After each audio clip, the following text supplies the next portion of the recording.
VS-ന്റെ മരണം. അതൊന്നും ആ കാണാൻ വന്ന് നിന്ന് പൊട്ടി കരഞ്ഞുകൊണ്ട് പറയുന്ന ആൾക്കാരെ നിങ്ങൾ കണ്ടോ? ഇതിനു മുമ്പ് ഏതെങ്കിലും TV ഇവരെയൊക്കെ കാണിച്ചിട്ടുണ്ടോ? ഇല്ലല്ലോ. അദ്ദേഹത്തിൻ്റെ ആ ഒരു ചലനമറ്റ് കിടക്കുന്ന ശരീരം ഒന്ന് തൊട്ട് വണങ്ങാൻ വേണ്ടി എവിടുന്നൊക്കെ ആൾക്കാർ വരുന്നു. അതാണ് പൊട്ടിക്കരഞ്ഞുകൊണ്ട് പറയുകയാണ്, ഞങ്ങൾക്ക് എല്ലാവരും പോയി. എല്ലാ തരത്തിലുള്ളവർ, സ്ത്രീകൾക്ക് എന്തെങ്കിലും പ്രശ്നം വന്നാൽ ഒരു രക്ഷിതാവിനെ പോലെ നിൽക്കുമായിരുന്നു, പാവപ്പെട്ട തൊഴിലാളികൾക്ക് വേണ്ടി നിൽക്കുമായിരുന്നു. അത് കഴിഞ്ഞ് ചാനലുകാർ വരെ പറയുന്ന ഒരു പ്രശ്നം വന്നപ്പോൾ, ഏഷ്യാനെറ്റിലൊക്കെ ഉള്ള ആ കുട്ടിയൊക്കെ പറയുന്നത് കേട്ടു, ഒരു പ്രശ്നം വന്നപ്പോൾ അത് VS. ഞാനിങ്ങനെ അതൊക്കെ കണ്ടുകൊണ്ടിരിക്കുകയായിരുന്നു. അപ്പോൾ ഞാൻ വിചാരിച്ചു, ഈശ്വര, ആർക്കും അദ്ദേഹത്തിനെ കുറിച്ച് ഇതല്ലേ പറയാനുള്ളൂ? എല്ലാവരുടെയും രക്ഷിതാവായിരുന്ന ഒരാളെ ഈശ്വര തുല്യമായിട്ടാണ് അവർ കാണുന്നത്. അതാണ് എല്ലാ സ്ത്രീകളുടെയും മനസ്സിൽ. ഓരോരുത്തർക്കും ഓരോ മനസ്സമാധാനം കിട്ടുന്ന ഓരോ വഴിയിലാണ്. അവനവൻ്റെ മനസ്സമാധാനം കിട്ടുന്ന വഴി കൂടെ അവർ സഞ്ചരിച്ചോട്ടെ, നമുക്ക് നഷ്ടമൊന്നുമില്ലല്ലോ. ഇതൊക്കെ സിനിമയിലും രാഷ്ട്രീയത്തിലും ഒക്കെ സ്വാഭാവികമാണ്. ചിലർക്ക് മനസ്സുഖം കിട്ടുന്നത് 10 പേരെ തെറി വിളിച്ചാലായിരിക്കും. ഒരുപാട് വലിയ ആൾക്കാർ കാണുമായിരിക്കും. അവരുടെ തറവാട് മഹിമ കൊണ്ടോ എങ്ങനെയൊക്കെയോ കഴിഞ്ഞുകൊണ്ട് പോട്ടെ. ഞങ്ങളുടെ തറവാട് എന്താണെന്നുള്ളത് ഈ നാട്ടുകാർക്കൊക്കെ അറിയാൻ വേണ്ടി എന്തൊക്കെയോ കാട്ടിക്കൂട്ടുന്ന നാടകങ്ങൾ, അതങ്ങനെ വിടുക. പക്ഷേ ഇവരൊക്കെ കുറച്ചും കൂടെ കഴിഞ്ഞിട്ടേ, ഒരു അധികം നടക്കാൻ പറ്റാത്തൊരവസ്ഥ വരുമ്പോൾ ഒരു പക്ഷേ മനസ്സിലാക്കാതെ ആരും ഈ ഭൂമിയിൽ നിന്ന് പോകത്തില്ല. ഓരോരുത്തർക്ക് അവർക്ക് സ്വയം തിളങ്ങാനൊരു പ്ലാറ്റ്ഫോം കണ്ടെത്തണം അല്ലേ? എനിക്കിഷ്ടമല്ല, കാരണം അതെനിക്ക് അങ്ങനത്തെ ഭാഷയിലൊക്കെയുള്ള അത് നമുക്ക് പറ്റത്തില്ല. നമുക്ക് കാര്യങ്ങൾ വ്യക്തമായിട്ട് അന്തസ്സായിട്ട് ചോദിക്കുകയാണെങ്കിൽ ഞാനതിന് മറുപടി പറയുന്ന ആളാണ്. അത് രാഷ്ട്രീയത്തിലാണെങ്കിലും സിനിമയിലാണെങ്കിലും എൻ്റേതായ ഒരു ശൈലിയിൽ ആരെയും വേദനിപ്പിക്കാതെ മറുപടി പറയുന്ന ഒരാളാണ്. ചിലർക്കൊരു ഹോബിയാണ്, മനസ്സിലായില്ലേ? ഇങ്ങനെയുള്ള സംഭവങ്ങൾ ഇടയ്ക്കിടയ്ക്ക് നേരിൽ നിർത്തി കളിക്കുക എന്ന് പറയുന്നത് അത് അവരുടെ ബിസിനസ്സാണ്. എല്ലാ ക്രെഡിറ്റും ഞാൻ കൊടുക്കുന്നത് എൻ്റെ അമ്മയ്ക്കാണ്. എൻ്റെ അച്ഛൻ അറിയാമായിരുന്നു അത്. എനിക്കത് ചിലപ്പോൾ ഒരു പക്ഷേ പൊരുത്തപ്പെടും, കാരണം അച്ഛനൊക്കെ അന്വേഷിക്കുമല്ലോ എങ്ങനെയാണ്, എന്താണ്, എവിടെയാണെന്നൊക്കെ. അപ്പോൾ അച്ഛൻ പറയും, ഒന്നും പറയാനൊന്നും നിൽക്കണ്ട, പക്ഷേ എനിക്കറിയാം നിനക്കത് പൊരുത്തപ്പെട്ടു പോകാൻ ബുദ്ധിമുട്ടായിരിക്കും. നിശ്ചൻ്റെ പൃഥ്വിക്ക് ഒട്ടും ഇങ്ങനെ ഈ ഒരു സുഖിപ്പിക്കൽ പരിപാടി എന്ന് പറയുന്നില്ല. അവനവൻ്റെ ജോലി ആത്മാർത്ഥമായിട്ട് ചെയ്യും. എല്ലാം സത്യസന്ധമായിട്ട് പഠിക്കുക, മനസ്സിലാക്കുക, പുറത്തു പറയും. ഡിഗ്രി കഴിഞ്ഞ് ഒരു ഉഗ്രൻ IT കരിയറിനായി ലൂമിനാർ ടെക്നോ ലാബ്. നമസ്കാരം, വിർച്വൽ മീഡിയയുടെ പുതുപുത്തൻ എപ്പിസോഡിലേക്ക് സ്വാഗതം. ഇന്ന് എൻ്റെ കൂടെ ഉള്ളത് നമ്മുടെ മല്ലിക സുകുമാരനാണ്. മല്ലിക അമ്മ, നമസ്കാരം. നമസ്കാരം. പ്രായം കൂടുന്നവരും സൗന്ദര്യം കൂടുകയാണ്. അല്ല, അതല്ല, നിങ്ങളൊക്കെയാ വരുന്ന എല്ലാവരും 25 വയസ്സിന് താഴെയുള്ള പിള്ളേരാവുന്ന. തൽക്കാലമൊക്കെ ഒന്ന് പിടിച്ചു നിൽക്കണ്ടേ? മല്ലിക അമ്മയുടെ കൂടെ മോളെ പ്രായം 10-70 വയസ്സ് കഴിഞ്ഞ് അടുത്ത പുറന്നാൾ 71. അതിപ്പോൾ ഈ പറഞ്ഞതിൻ്റെ കൊണ്ട് പ്രായത്തിനനുസരിച്ച് വയസ്സാവുന്നതല്ല. ഞങ്ങൾക്ക് ഈ സിനിമയിലെ നരപ്പിച്ചോണ്ട് എന്താ പറയുക, ചേച്ചി ഈ ക്യാരക്ടറിൻ്റെ ഡൈ ഇടണേ, അടുത്തത് മറ്റേ സീനിൽ നമ്മൾ നരയ്ക്കും വയസ്സാവും ഇങ്ങനെ. അപ്പം നമ്മൾ ഇതൊക്കെ ചെയ്ത് നടക്കുന്നുണ്ട്, ഇങ്ങനെയൊക്കെ തോന്നുക. പക്ഷെ സാരി ഫാൻ ഭയങ്കര ഒരുപാട് ഫാൻസ് ഉണ്ട് ശരിക്കും. അത് വളരെ മുമ്പേ ഉണ്ട്. അതായത് KK രാജീവിൻ്റെ പെയ്തൊഴിയാതിൽ അഭിനയിക്കുന്ന കാലം മുതൽ രാജീവ് തന്നെ പറഞ്ഞിട്ടുണ്ട് പലപ്പോഴും, പല എപ്പിസോഡുകളുടെ അടിയിൽ എപ്പിസോഡ് എങ്ങനെ ഇരുന്നു എന്ന് പറയുന്നതിന് മുമ്പ് തന്നെ ഈ മല്ലിക ചേച്ചി എവിടെതാണ് സാരി വാങ്ങിക്കുന്നത്, അന്ന് തൊട്ടേ ഉള്ളതാണ്. അത് അങ്ങനത്തെ പ്രത്യേകിച്ചുള്ള സെലക്ഷൻ ഒന്നുമില്ല. സത്യം പറഞ്ഞാൽ ഇപ്പോൾ ഈ പറഞ്ഞതിൻ്റെ എൻ്റെ മകനുമൊക്കെ ബ്രാൻഡ് അംബാസഡർ എന്ന് പറഞ്ഞിട്ട് നമ്മളവിടെ പോയി കല്യാണമുണ്ട്. പക്ഷെ ഒരു ചെറിയ ഉപകാരം എനിക്ക് ചെയ്യാറുണ്ട്. ഞാൻ എപ്പോഴും പറയും, ഈ ഒരേപോലെ ഡിസൈനുള്ള 5 കളറിൽ വരും, അത് ഞാൻ എടുക്കില്ല. ഒരു ഡിസൈൻ, ഒരു സാരി ഉള്ളതാണ് സാധാരണ എടുക്കുന്നത്. അപ്പോൾ അതിനൊരു ചിലപ്പം അധികം കാണാത്തൊരു സാരി ആയതുകൊണ്ട് തോന്നുന്നതായിരിക്കും. പക്ഷേ എല്ലാത്തരം സാരികളും ഉള്ള എല്ലാവരും വരുന്ന കടയിൽ നിന്ന് തന്നെയാണ് ഞാൻ സാരി വാങ്ങിക്കുന്നത്. പ്രത്യേകത ഒന്നുമില്ല, അപ്പോൾ എല്ലാവരും പോലെ തന്നെയാണെന്നാണ്. പക്ഷെ ആ ഒരു പാറ്റേൺ അല്ലെങ്കിൽ ആ സാരിക്ക് ഒരുപാട് ഫാൻസ് ഉണ്ട്. ഒരു ഇന്റർവ്യൂ എടുത്തു കഴിഞ്ഞാൽ അല്ലേ ചോദിക്കാറുണ്ട്, കാണാറുണ്ടോ? അല്ലെങ്കിൽ അല്ല, കമന്റ്സ് അല്ല കാണുന്നത്. എൻ്റെ പേഴ്സണലായിട്ട് നമ്പർ എടുക്കുന്നതല്ല, പിടിക്കുകകളാ എല്ലാവരും. കൊള്ളാം മല്ലികാമ്മേ, ഞങ്ങൾ ഇന്നലത്തെ എപ്പിസോഡ് കണ്ടു. അതിൽ മറ്റേ ആ പച്ചയിൽ കസവ് ബോർഡറും പുള്ളിയായിട്ടുള്ളൊരു സാരി ഉണ്ടല്ലോ, അത് കണ്ടു. പിന്നെ വേറെ ഒരു നല്ല സാരി കണ്ടു. കാരണം അപ്പോൾ അത് നമ്മുടെ ഡിസൈൻ വരെ അവർ ശ്രദ്ധിക്കുന്നുണ്ട്. ഇതൊക്കെ എവിടെ നിന്നാണ് വാങ്ങിക്കുന്നത്? അപ്പോൾ ഞാൻ ഇങ്ങനെ പറയും, സാധാരണ കല്യാൺ സിൽക്സാണ് എൻ്റെ കട ഈ പറഞ്ഞതുപോലെ. പിന്നെ വല്ല പുറത്തൊക്കെയാണ് പോവുകയാണെങ്കിൽ തന്നെ നമുക്ക് നമ്മുടെ ഇന്ത്യൻ സാരീസ്, ഇപ്പോൾ പട്ട് സാരി ആരും വിദേശത്ത് പോയി വാങ്ങിക്കത്തില്ല, നമ്മുടെ നാട്ടിൽ നിന്നല്ലേ എടുക്കുകയുള്ളൂ. അപ്പോൾ അല്ലാതെ എന്തെങ്കിലും ചിലപ്പോൾ വല്ല ഗിഫ്റ്റൊക്കെ കിട്ടും. ഇത് പറഞ്ഞാൽ ഓണം വരുമ്പോൾ മക്കളൊക്കെ കൊണ്ട് തരുന്നതിനകത്ത് ചിലപ്പോൾ ഞാൻ എടുക്കാത്ത സാരികളും കാണും. പക്ഷെ അവർക്ക് കുറേയൊക്കെ 2 പേർക്കും എൻ്റെ ടേസ്റ്റ് അറിയാവുന്നത് കൊണ്ട് വലിയ വ്യത്യാസമൊന്നും വരാറില്ല. അതാണ് സത്യം. 71ാമത്തെ പിറന്നാൾ. പിന്നെ മുള്ള ഞങ്ങൾക്ക് സീരിയലേ ഞാൻ എൻ്റെ സ്വന്തം ഡ്രസ്സേ ഇടുകയുള്ളൂ. എല്ലാം ഡ്രസ്സാണെങ്കിലും എൻ്റെ തലയിൽ വയ്ക്കുന്ന വിഗ്ഗാണെങ്കിലും കഴിയുന്നതും എനിക്ക് എല്ലാം ഉണ്ടാക്കി എനിക്കൊരു കോസ്റ്റ്യൂം റൂം പോലെ അടുക്കി സെറ്റ് ചെയ്ത് വെച്ചിട്ടുണ്ട്. ഇവരൊക്കെയാണ് അതെടുത്ത് ക്യാരക്ടർ അനുസരിച്ച് തരും. ഇപ്പോൾ ഞാനെല്ലാം എൻ്റെ സാധനങ്ങൾ ഞാൻ കൊണ്ടുപോവുക. അതുകൊണ്ട് തന്നെ ഞാനൊരു ക്യാരക്ടർ അറിയുമ്പോൾ തൊട്ട് മുമ്പിൽ ഉടുത്ത സാരി തന്നെ ഉടുക്കുന്നത് മോശമല്ലേ. അപ്പോൾ പോയിട്ട് വല്ല ഒരു 10 സാരി വാങ്ങിക്കും, അതൊന്നും ഉടുത്തെടുത്തെടുത്ത് പഴകുമ്പോൾ ഇടയിലൊക്കെ ആദ്യത്തേതൊന്ന് കയറ്റും, പക്ഷെ അതൊക്കെ വളരെ മുമ്പ് ഉടുത്തതായിരിക്കും. എൻ്റെ സാരിയൊക്കെ കാണുമ്പോൾ അതുപോലെ കിടക്കുക. കാരണം ഞാൻ അധികം ഈ വെളിയിൽ കറക്കാൻ പോകുന്ന ആളല്ല. എന്നെ കണ്ടിട്ടുണ്ടോ ഒരുപാട് ഫംഗ്ഷൻ ഞാൻ വരാറേയില്ല. ഞാനുമായിട്ട് ബന്ധപ്പെട്ട അല്ലെങ്കിൽ ഞാൻ അഭിനയിച്ച സിനിമകളുടെ ഇതിനോ അല്ലെങ്കിൽ എന്നെ വളരെ സ്നേഹത്തോട് ചേച്ചി അതുവരെ വരണം എന്ന് വിളിക്കുന്നവരുണ്ട്. അപ്പോൾ അങ്ങനെയുള്ള പരിപാടിക്ക് ഞാൻ പോകാറുള്ളൂ. അല്ലാതെ ഇന്നെന്നാൽ അവരുടെ വീട്ടിൽ പോകാം, നാളെ മറ്റിടത്ത് പോകാം. ഇപ്പോഴത്തെ ചെറുപ്പക്കാർക്കെല്ലാം അതല്ലേ, വൈകുന്നേരം ആകുമ്പോൾ ഒരു കറക്കം, വരുന്ന സിനിമയെല്ലാം പോയി കാണുക. അപ്പോൾ അത് അവരുടെ പ്രായത്തിൻ്റെ അതില്ല. അപ്പോൾ അതുകൊണ്ട് മിക്കവാറും ഈ വാങ്ങിക്കുന്ന സാരിയൊക്കെ ഡ്രൈ വാഷ് ചെയ്ത് ഇങ്ങനെ തൂക്കിയിട്ടാൽ അതുപോലെ കിടക്കും വർഷങ്ങളോളം. അതെൻ്റെ മൂത്ത മരുമകളോട് ചോദിച്ചാൽ പറയും, ഒരു 10-12 കൊല്ലം മുമ്പുള്ള എൻ്റെ കാഞ്ചീപുരം സാരി കണ്ടാലും ഇന്നലെ വാങ്ങിച്ചതുപോലെ ഇരിക്കും. അതാണ് സത്യം. ഇപ്പോൾ 71ാമത്തെ വയസ്സ് വരെയാണ്. അപ്പോൾ പറഞ്ഞിട്ടുണ്ടായിരുന്നു ഈ സമ്മാനങ്ങളൊക്കെ കിട്ടാറില്ലേ ബർത്ത്ഡേക്ക് ഗിഫ്റ്റ്. അപ്പോൾ ഏറ്റവും മനസ്സിൽ ടച്ച് ചെയ്തിട്ടുള്ള ഒരു ബർത്ത്ഡേ ഗിഫ്റ്റ് എന്തായിരുന്നു? ഏത് ബർത്ത്ഡേയോ? അത് ചോദിച്ചാൽ എനിക്ക് ഒരു തരത്തിലും കടയിൽ പോയി ഒരു സാധനം വാങ്ങിക്കാത്ത ആളാണ് സുഖേട്ടൻ. പക്ഷേ പൃഥ്വിരാജിനെ ഞാൻ ഡെലിവറി കഴിഞ്ഞ് ഞാൻ കിടക്കുമ്പോൾ എൻ്റെ പിറന്നാൾ നവംബർ ആദ്യമാണല്ലോ വരുന്നത്. ഒക്ടോബർ 16-നാണ് പൃഥ്വി ജനിക്കുന്നത്. അപ്പോൾ ഈ ജനനം കഴിഞ്ഞ് 28-ൻ്റെ ഒരു നൂൽക്കെട്ട് ചടങ്ങെന്നൊക്കെ പറഞ്ഞൊക്കെ ഉണ്ട്. അതിൻ്റെ ഇടയ്ക്ക് ഈ പിറന്നാൾ കൂടെ വരുന്നുണ്ട്. ഞാൻ അന്തം വിട്ടുപോയത് അവിടെ. അത്രയും വർഷത്തിനിടയ്ക്ക് എന്ത് വേണേൽ വാങ്ങിച്ചോ, എത്ര പൈസ വേണമെങ്കിലും തരും. അതിനൊന്നും ഭഗവാനെ ഒരു കുറവുണ്ടായിട്ടില്ല. പക്ഷേ അന്ന് പൃഥ്വിയുടെ 28 കെട്ടുന്നതിൻ്റെ അന്ന് ഞാനിവിടെ എൻ്റെ അമ്മയുടെ കൂടെ ഡെലിവറി കഴിഞ്ഞ് കിടക്കുകയല്ലേ ട്രിവാൻഡ്രത്ത്. അദ്ദേഹം മദ്രാസിൽ നിന്ന് വരികയാണ്. അപ്പോൾ എന്നോട് പറയാതെ അവിടെ നല്ലീസ് എന്ന് പറയുന്ന കടയിൽ പോയിട്ട് സാരിയൊക്കെ വാങ്ങിച്ച് പാക്ക് ചെയ്ത് റെഡിയാക്കി 2 ദിവസം മുമ്പേ വന്നു. അച്ചാൽ തലയ്ക്ക് തലേ ദിവസം വന്നായിരുന്നു. അത് വന്ന് പെട്ടിക്കകത്തത്. അപ്പോൾ സുഗേട്ടൻ്റെ കുഞ്ഞമ്മയുടെ ഒരു മോനോ ഒറ്റ ഉണ്ടായിരുന്നു കൂടെ. അപ്പോൾ പുള്ളി ചേച്ചിക്ക് ഒരു സർപ്രൈസ് ഉണ്ട്. അപ്പോൾ ഞാൻ വിചാരിച്ചത് എന്തോ ആണോ ചേച്ചിനെ വല്ല സ്വർണ്ണമറ്റോ ഉണ്ടെന്ന് ഇങ്ങനെയൊക്കെ ഞാൻ വിചാരിക്കുന്നത്. അപ്പോൾ എല്ലാം വന്ന് കഴിഞ്ഞിട്ട് പറഞ്ഞു അപ്പം ശരിക്കും അത് പ്രഭാകരൻ എന്ന് പറഞ്ഞാൽ അന്നൊരു ടൈലറുണ്ട് ഞങ്ങളുടെ. അയാളുടെ എൻ്റെ മെഷർമെൻറ്റും കാര്യങ്ങളും എല്ലാം ഉണ്ട്. എനിക്ക് അവിടെയാണ് സങ്കടം വന്നത്. അത് വാങ്ങി എല്ലാം റെഡിയാക്കി ഫുൾ സെറ്റ് വിത്ത് ബ്ലൗസ് അടക്കം ഒരു കവറിലാക്കി. ഞാൻ പറഞ്ഞു, ഭഗവാനെ ഈശ്വര, തുലാമാസമാണ്, വല്ല ഇടിയോ വല്ലതും വെട്ടുമോ എന്നൊക്കെ പറഞ്ഞ് കളിയാക്കിയെങ്കിലും എൻ്റെ മനസ്സിലത് ഒരിക്കലും മറക്കത്തില്ല. സുഗേട്ടൻ ഞാനറിയാതെ നേരിട്ട് ആദ്യമായിട്ട് കടയിൽ പോയി ഒരു സാരി വാങ്ങിക്കുന്ന ദിവസമാണ്. ആർക്കും വാങ്ങിച്ചില്ല, എനിക്കെന്നല്ല, അനിയത്തിക്കോ അമ്മയ്ക്കോ ഒന്നും. ഇപ്പോൾ നീ അയ്യോ അല്ലെങ്കിൽ പ്ലീസ് അത് പോയാൽ എനിക്ക് അവിടെ ചെന്ന് കിടന്ന് ഇങ്ങനെ ഉള്ള സാരിയുടെ മുമ്പ് നിൽക്കാം ഇങ്ങനെയൊക്കെ പറഞ്ഞ് ഒഴിഞ്ഞു മാറും പുള്ളി. ആ തവണ അതിപ്പോഴും ഞാൻ ഓർക്കും. കൊച്ചുമോൻ്റെ 28-ന് വന്നപ്പോൾ എനിക്കൊരു സാരി ബ്ലൗസും ഒക്കെ ആയിട്ടാണ് വന്നത്. അത് എൻ്റെ ബർത്ത്ഡേ ആണ്. എൻ്റെ ബർത്ത്ഡേ വരുന്നുണ്ടോ, അല്ലാതെ 28-ൻ്റെ അല്ല എന്നൊക്കെ ഡയലോഗ് അടിച്ചെങ്കിലും ശരിയാണ്, ആ രണ്ടും അടുത്തടുത്തായിരുന്നു. അതൊരു വല്ലാത്ത ഗിഫ്റ്റായിപ്പോയി. കാരണം ആ ഒരു പ്രാവശ്യമാണ് അദ്ദേഹം തന്നെ പോയി വാങ്ങിച്ചത്, പിന്നെയൊക്കെ ഞാൻ വാങ്ങിക്കുകയാണ്. അപ്പോൾ അതൊരിക്കലും ജീവിതത്തിൽ മറക്കാനൊക്കത്തില്ല എനിക്ക്. സുഗേട്ടന് ആ പെട്ടിക്കകത്തൊന്ന് പാക്കറ്റ് എടുത്ത് എൻ്റെ കയ്യിൽ തരുന്നതും ഞാൻ അത് തന്നെ ഇട്ടുകൊണ്ട് 28-ന് കുഞ്ഞിൻ്റെ 28 കെട്ട് ഞാൻ അതാണ് കൊടുത്തതും. അങ്ങനെ ഒരു ഭയങ്കര ഒരിക്കലും മരിക്കാത്ത മറക്കാത്ത ഒരു ഓർമ്മ ആ ബർത്ത്ഡേ. പിന്നെ അതിനുശേഷം മക്കൾ വളർന്നതിന് ശേഷം സമ്മാനം തരുന്നതിൻ്റെയൊക്കെ വിലയൊക്കെ കൂടിയ സമ്മാനങ്ങൾ കിട്ടുന്നുണ്ട്, ഇല്ല എന്ന് പറയുന്നില്ല. എല്ലാ പിറന്നാളും മക്കളും മരുമക്കളും ഇവിടെ വരും, സമ്മാനമൊക്കെ തരും. പോരെ, വലിയ ചിലവൊന്നും ഇല്ലാതൊക്കെ പോകും നമ്മൾ. പക്ഷെ മനസ്സിൽ എപ്പോഴും സൂക്ഷിക്കാൻ ഒരു സമ്മാനം ഉണ്ടല്ലേ ആ സാരി? തീർച്ചയായിട്ടും. ഇപ്പൊ പറയാനാണെങ്കിൽ നല്ലൊരു അമ്മയാണ്, അമ്മായിയമ്മയാണ്, ഭാര്യയാണ്, ഇതെല്ലാം പറയണം. ഇത് എങ്ങനെയാണ്? അതിൻ്റെ എല്ലാ ക്രെഡിറ്റും ഞാൻ കൊടുക്കുന്നത് എൻ്റെ അമ്മയ്ക്കാണ്. കാരണം പണ്ടുള്ളവർ പറയത്തില്ലേ അല്ലേ, നമ്മളെപ്പോഴും പറയും നമ്മുടെ ഒരു വളർത്തുന്ന രീതികളുണ്ടല്ലോ.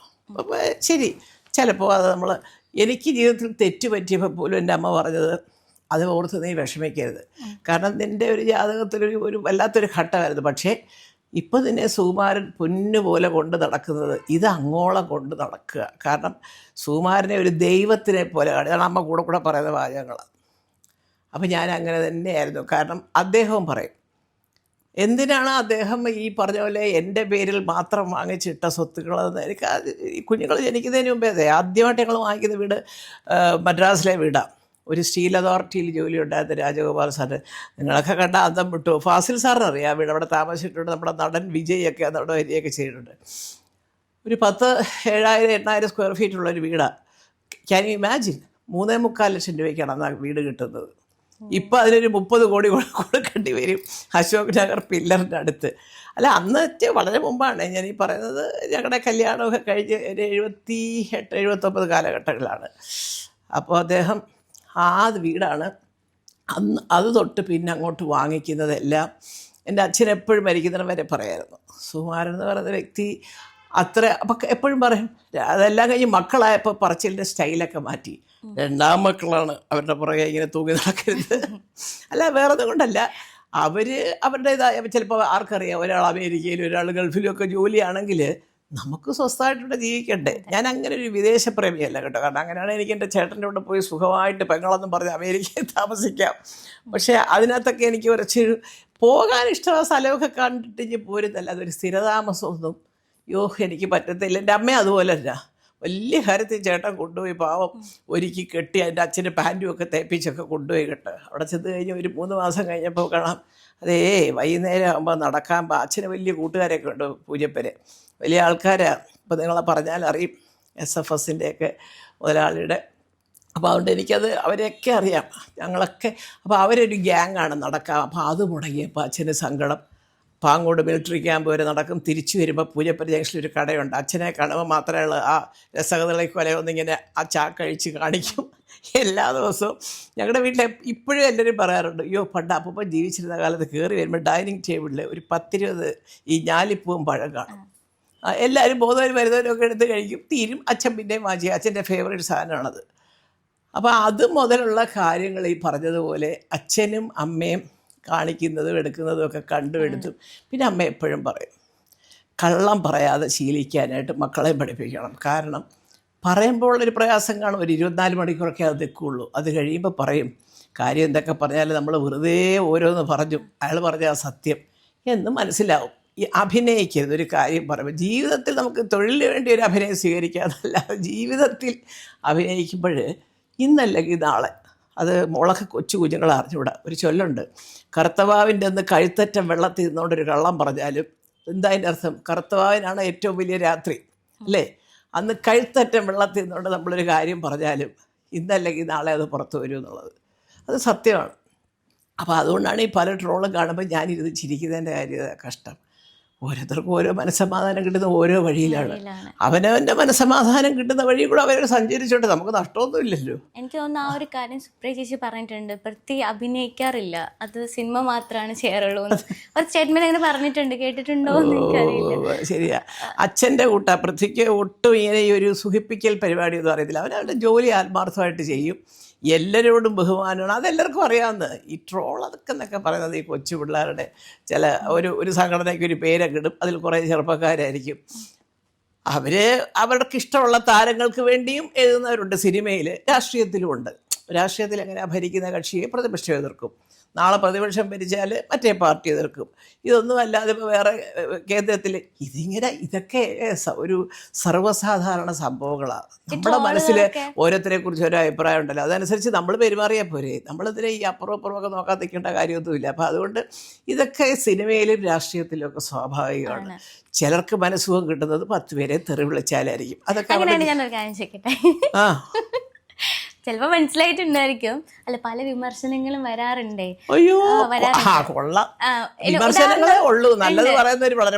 അതിലൊരു സ്റ്റേറ്റ്മെന്റ് ഞാൻ പറയാം, മല്ലിക ആരാ, മല്ലിക സുകുമാരൻ ആരാന്നൊക്കെ ചോദിക്കുന്നത്. ശരിക്കും മല്ലിക ആരാണെന്ന് അറിയാത്ത വ്യക്തിയാണെന്ന് തോന്നുന്നു അല്ലേ? ആ വിഷയത്തിലോട്ട് എനിക്ക് മനസ്സിലായി, ഞാൻ കടക്കുന്നില്ല. ഓരോരുത്തർക്ക് അവർക്ക് സ്വയം തിളങ്ങാൻ ഒരു പ്ലാറ്റ്ഫോം കണ്ടെത്തണം അല്ലേ? അപ്പോൾ ഞാനതിനെക്കുറിച്ചൊരു അക്ഷരം മിണ്ടത്തില്ല, കാരണം എനിക്കിഷ്ടമല്ല. കാരണം അതെനിക്ക് അങ്ങനത്തെ ഭാഷയിലൊക്കെയുള്ള അത് നമുക്ക് പറ്റത്തില്ല. നമുക്ക് കാര്യങ്ങൾ വ്യക്തമായിട്ട് അന്തസ്സായിട്ട് ചോദിക്കുകയാണെങ്കിൽ ഞാനതിന് മറുപടി പറയുന്ന ആളാണ്. അത് രാഷ്ട്രീയത്തിലാണെങ്കിലും സിനിമയിലാണെങ്കിലും എൻ്റേതായ ഒരു ശൈലിയിൽ ആരെയും വേദനിപ്പിക്കാതെ മറുപടി പറയുന്ന ഒരാളാണ്. അല്ലാതെ നമുക്ക് ഞാനൊരു സ്ത്രീയാണ്, ഞാൻ ഉപയോഗിക്കേണ്ട ഭാഷയ്ക്ക് ചില പരിമിതികളുണ്ട്, അതെല്ലാം മറന്നിട്ട് എത്ര വലിയ ആളാണെന്ന് പറഞ്ഞാലും നമ്മുടെ വായിൽ നിന്ന് വീഴുന്ന ഓരോ വാക്കിലും നമ്മുടെ ഐഡൻറ്റിറ്റിയാണ് പോകുന്നത്, അല്ലേ? അതെ. അപ്പോൾ അതുകൊണ്ട് അത് പറഞ്ഞിട്ട് കാര്യമില്ല. അപ്പോൾ അതിലൊന്നും ഞാൻ അതിനെക്കുറിച്ച് കമൻറ്റ് ചെയ്യുന്നില്ല. ഏത് വഴി ഷൈൻ ചെയ്തു പോകുന്നതാണോ ഓരോരുത്തർക്ക് ഇഷ്ടം, ചെയ്യട്ടെ. ഒരുപാട് വലിയ ആൾക്കാർ കാണുമായിരിക്കും, അവരുടെ തറവാട് മഹിമ കൊണ്ടോ എങ്ങനെയൊക്കെയോ കഴിഞ്ഞുകൊണ്ട് പോട്ടെ. ഞങ്ങളുടെ തറവാട് എന്താണെന്നുള്ളത് ഈ നാട്ടുകാർക്കൊക്കെ അറിയാം. അതനുസരിച്ച് ഒരു സാധാരണ ഒരു ഇതിനെപ്പോലെ ഞാൻ ജീവിച്ചു പോകുന്നു. എനിക്ക് അതിമോഹങ്ങളൊന്നുമില്ല. ഇപ്പം എൻ്റെ മക്കളും ഒക്കെ എന്ത് വേണേലും കാറെങ്കിൽ കാറ്, പ്ലെയിനെങ്കിൽ പ്ലെയിൻ, എല്ലാം ഉള്ളൊരു വീട്ടിലാണ് ഞാനും ജീവിക്കുന്നത്. പക്ഷെ അതിങ്ങനെ പറഞ്ഞ് കൊട്ടിഘോഷിച്ച് അതൊക്കെ നമ്മൾ ഈ തള്ളക്ക് എത്ര ചീപ്പായത് എന്നെ ചോദിക്കുന്ന ആളെ, അല്ലേ? അപ്പോൾ അതുകൊണ്ട് അങ്ങനത്തെ ഒരു കാര്യങ്ങൾക്കും എന്നോട് പലരും ചോദിച്ചു. പക്ഷേ ഞാനിപ്പം ഒന്നും മറുപടി പറയുന്നില്ല. മറുപടി പറയേണ്ട ഒരു ഘട്ടം വന്നാൽ അത് പറയേണ്ട രീതിക്ക് തന്നെ പറയും. പക്ഷേ ഇതിലൊരു മറുപടി ഉണ്ട്, അത് മനസ്സിലാക്കേണ്ടവർക്ക് അല്ലേ മല്ലികാമ്മ മനസ്സിലായിരിക്കും. അത് അതാ പറഞ്ഞേ, മനസ്സിലാക്കേണ്ടവരൊക്കെ മനസ്സിലാക്കുന്നുണ്ട്, എന്നെ വിളിച്ച് പറയുന്നുണ്ട് അയ്യോ എന്നൊക്കെ. അപ്പോൾ അത് ഞാൻ അതുകൊണ്ടാണ് പറഞ്ഞത്. ആ വിഷയത്തിലേക്ക് ഞാൻ തുടക്കത്തിലേ പറഞ്ഞതാ, എന്നെ കൊണ്ടുപോകരുത്, ഞാൻ അതിനെപ്പറ്റി കമൻറ്റ് ചെയ്യത്തില്ല. പറഞ്ഞാൽ എനിക്കാണ് നടക്കേണ്ടത്. അതെ, അത്രേ ഉള്ളൂ. എങ്ങോട്ട് വരുന്നതൊക്കെ നമ്മളിങ്ങനെ തട്ടി. അതുമല്ല, ഒരാളല്ലോ. ഇപ്പം സിനിമയിലാണെങ്കിലും എന്തെല്ലാം പറയുന്നത്, ആരാണ്ടൊക്കെ വിചാരിച്ചു വെച്ചിരിക്കുന്നത് മറ്റേ രഹസ്യം അല്ലല്ല. എൻ്റെ സുഖമായിട്ട് എഴുതി വെച്ച ഒന്നാമത്തെ പേജ് തൊട്ടുള്ള സകല കാര്യങ്ങളും എൻ്റെ കുഞ്ഞുങ്ങൾ തന്നെയാണ് ആദ്യം വായിച്ചിരിക്കുന്നത്. പല മാസികകളിൽ അദ്ദേഹം ഇൻ്റർവ്യൂവിൽ കൊടുത്തിട്ടുണ്ട്. അപ്പം ഞങ്ങളുടെ ജീവിതത്തിൽ രഹസ്യങ്ങളൊന്നുമില്ല. എനിക്ക് എല്ലാവരെയും ചീത്ത വിളിക്കുന്നവർ ആദ്യം അവരവരുടെ കുടുംബത്തിനെ പറ്റി ചിന്തിക്കുക. എല്ലാ ചീത്ത വിളിക്കുന്ന ട്രോളുകളായാലും ശരി, ഇപ്പോൾ ഈ പറയുന്നവരായാലും ശരി, ഇതെല്ലാം ശരി പറയുക. ഞാൻ ആനയാണ്, എൻ്റെ ഉപ്പാപ്പയ്ക്ക് ഒരു ആനയുണ്ടായിരുന്നെന്ന് പറഞ്ഞാൽ പോരെ. ആരാ ഉപ്പ, ആരാ ഉപ്പാപ്പ, ആരാ മക്കളെന്ന് വ്യക്തമായിട്ട് ആ സൈഡ് എന്താ അവരാരും പറയാത്തേ? അപ്പോൾ ആലോചിച്ച് അറിഞ്ഞൂടെ, അല്ലേ? ഇപ്പം എനിക്ക് എൻ്റെ ഭർത്താവിനെ കുറിച്ചോ എൻ്റെ മക്കൾ എന്നെ ആരാണെന്നോ പറയാനായിട്ട് എനിക്ക് യാതൊരു വിസമ്മതമില്ല. കാരണം അവരൊക്കെ കഷ്ടപ്പെട്ട് ജീവിക്കുന്നു, ഞങ്ങൾക്ക് നല്ലൊരു ജീവിതം ഉണ്ടാക്കി തന്ന ഒരു മനുഷ്യനാണ്. ഇപ്പോൾ എല്ലാവരും ചോദിക്കുന്നതല്ലേ, ഇവിടെ അവിടെ മറ്റിടത്തൊക്കെ വീട് എന്താ ചോദിക്കുന്നത്, അതെല്ലാം അദ്ദേഹം ഉണ്ടാക്കിയതല്ലാതെ ഞാൻ എൻ്റെ വീട്ടിൽ നിന്ന് എടുത്തുകൊണ്ട് ഒന്നുമില്ല. ഉണ്ടായിരുന്നതൊക്കെ അല്ലാതെയൊക്കെയുള്ള ചെറിയ ചെറിയ സംഭവങ്ങൾ. ഇപ്പോൾ കുട്ടിക്കാരം, അത് പീരി വേണ്ടെന്നൊക്കെ പറഞ്ഞ് കുറേ കാര്യങ്ങൾക്ക് എൻ്റെ അച്ഛനെന്നയ്യോ അത് വാങ്ങിച്ചിട്ട് മോളെ എന്നൊക്കെ പറഞ്ഞ് അങ്ങനെയൊക്കെ ഉപദേശിക്കുമായിരുന്നു. ഹരിപ്പാട് എൻ്റെ അമ്മയ്ക്ക് അച്ഛൻ NSS കോളേജൊക്കെ പണിയുന്ന കാലത്ത് കൈനിക്കരെ കുടുംബമായിട്ട് വലിയ അടുപ്പമാണ്, അവർക്കൊക്കെ അറിയാം. അപ്പം അങ്ങനെ ചങ്ങനാശ്ശേരിയിൽ പെരുന്നയിൽ ഞങ്ങളുടെ തറവാട് അന്ന് വന്നത്തോപ്പിന് അദ്ദേഹമൊക്കെ ജീവിക്കുന്ന കാലത്താണ്. അപ്പോൾ ഒരുപാട് കാര്യങ്ങൾ എല്ലാവർക്കും ചെയ്യും, ഇന്ന പാർട്ടി എന്നൊന്നുമില്ല. പക്ഷെ അവരൊക്കെ പഴയ ഗാന്ധിയന്മാരാണ്. ഏത് ഗാന്ധിയന്മാർ? ഇപ്പോഴത്തെ ഗാന്ധിയന്മാരല്ല. പണ്ട് ഈ ഒരു മഹാത്മാഗാന്ധിയുടെ ചരിത്രം പഠിക്കുകയും വായിക്കുകയും സ്വാതന്ത്ര്യ സമരത്തിനെക്കുറിച്ച് വിശദമായിട്ട് ഞങ്ങൾക്കൊക്കെ പറഞ്ഞ് മനസ്സിലാക്കി തരികയും ആ കഥകളൊന്നും ഇപ്പോൾ അവർക്ക് അറിയില്ല കേട്ടോ. പലർക്കും ഒരുപാട് ത്യാഗങ്ങൾ ചെയ്ത പലരുടെയും പേരുകൾ നമ്മുടെ ഇന്നത്തെ മീഡിയ അതൊന്നും ചിലർ പറയുന്നുണ്ട്. ഓഫ്കോഴ്സ് ഈ അടുത്ത കാലത്ത് ഞാൻ കണ്ടിരുന്ന നമ്മുടെ MG എഴുതുന്ന നമ്മുടെ ഗോവിന്ദപിള്ള സാറിൻ്റെ മരുമോനൊക്കെ അതിനകത്ത് കുറേ കാര്യങ്ങൾ മുമ്പ് എൻ്റെ അച്ഛനൊക്കെ പറഞ്ഞ വ്യക്തികളുടെയൊക്കെ ഉണ്ട്. അല്ലാതെ ഇപ്പോൾ എൻ്റെ മക്കളോടോ കൊച്ചുമക്കളോടോ ചോദിച്ചാൽ അവരൊന്നും അവരെപ്പറ്റി കേട്ടിട്ട് പോലും ഇല്ല. അപ്പോൾ ചരിത്രങ്ങളിങ്ങനെ ലേറ്റസ്റ്റ് ഇങ്ങനെ ചുരണ്ടി എടുത്ത് അവസാനം ഇപ്പോൾ ഒരു പുതുമയിൽ നിൽക്കുകയാണല്ല. അതൊന്നും അല്ല. അതിപ്പോൾ ഏത് പാർട്ടി ആയാലും ശരി, ഇപ്പോൾ കോൺഗ്രസ് പാർട്ടി ആയാലും കമ്മ്യൂണിസ്റ്റ് പാർട്ടി ആയാലും ഈ സംഘി എന്നൊക്കെ വിളിക്കുന്ന പിള്ളേരായാലും ഇവരെല്ലാവരും മനസ്സിലാക്കേണ്ട ഒരു കാര്യം അതാണ്. അവരുടെ മനസ്സിൽ സത്യമുണ്ടെങ്കിൽ എല്ലാം സത്യസന്ധമായിട്ട് പഠിക്കുക, മനസ്സിലാക്കുക, പുറത്ത് പറയുക. എനിക്ക് പിള്ളേരിപ്പോൾ ഒരു ഓർഗനൈസേഷൻ ഉണ്ടായി. ഇപ്പോൾ സുഖോട്ടൻ SFIയുടെ ആളായിരുന്നു, അല്ലേ? എൻ്റെ മക്കൾക്കും അതുപോലെ തന്നെ വ്യക്തമായ രാഷ്ട്രീയമുണ്ട്, എനിക്കുണ്ട്, എല്ലാവർക്കും ഉണ്ട്.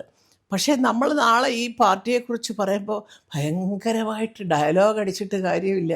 നമ്മളതിൻ്റെ ചരിത്രം പഠിക്കണം, അതിൻ്റെ പുസ്തകങ്ങൾ വായിക്കണം. ഞാൻ അതിലേ അടുത്ത കാലത്ത് പറഞ്ഞത് എൻ്റെ സുഖോട്ടൻ്റെ ലൈബ്രറിയിൽ ഇരിക്കുന്ന പുസ്തകങ്ങൾ അത്രയും എല്ലാ രാഷ്ട്രീയ കക്ഷികളെ കുറിച്ച് RSS മുതൽ കോൺഗ്രസിൻ്റെ ആയാലും കമ്മ്യൂണിസ്റ്റ് അതല്ലേ കൂടെ പണ്ട് എല്ലാവരും എഴുതുമായിരുന്നില്ല. ദാസ് ക്യാപിറ്റൽ വായിച്ചിട്ടുണ്ടോ എന്ന് ചോദിക്കും സുകുമാരൻ കണ്ടാലോടെ എന്ന് പറയുന്നത്.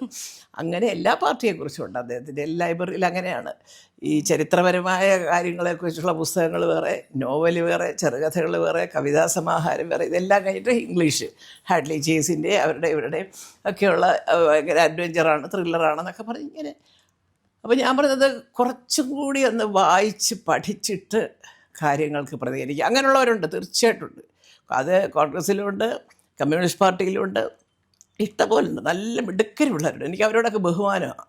എഴുന്നേറ്റെന്ന് പറയുന്നത് കാര്യമാണ്. എന്തെങ്കിലും പറഞ്ഞിട്ട് ഞാനൊരാളായി എന്ന് കാണിക്കുന്നതിലും ഭേദം പറഞ്ഞ കാര്യങ്ങൾ സാധാരണക്കാരൻ്റെ മനസ്സിൽ നിൽക്കുക, അതാണ് ശ്രദ്ധിക്കേണ്ടത്.